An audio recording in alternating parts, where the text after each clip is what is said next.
Sage Tolentino, isa sa nakasama ng ating kababayang si Kai Sotto noong siya ay mag-training sa Amerika. And sa kaalaman ng lahat, siya ay What's your ethnicity? Hawaiian Filipino. yes, isang Pilipino rin itong si Sage. Pero maraming pagkakataon sana noon na siya ay maging eligible sa FIBA. Pero ngayon si Sage ay malaki na ang pinagbago. Hindi na ito totoy, katulad ng panahon nila Kai.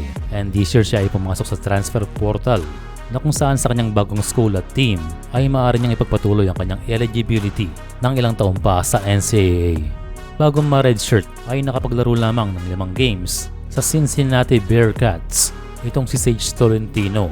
And sa pamamagitan ng transfer portal, si Sage ay lumipat sa another Division I team na University of North Carolina at Asheville.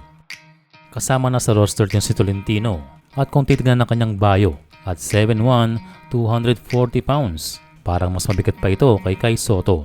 At ang maganda ay he is playing forward. Well, maaaring nakakataas ang timbang ang redshirting dahil you will spend time sa bench and practices imbis na maglaro sa mga regular season games. Sa ngayon ang status ni Sage Tolentino sa Asheville ay redshirt sophomore.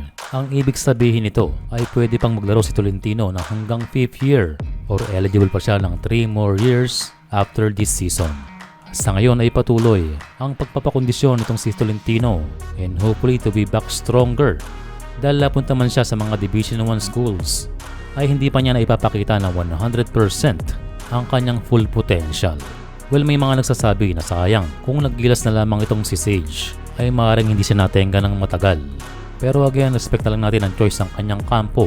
Kung sakaling hindi nga sila interesado na maglaro sa national team, malay natin one day, si Sage Tolentino ay maglaro ng professional katulad ng iba sa ating liga na Philippine Basketball Association.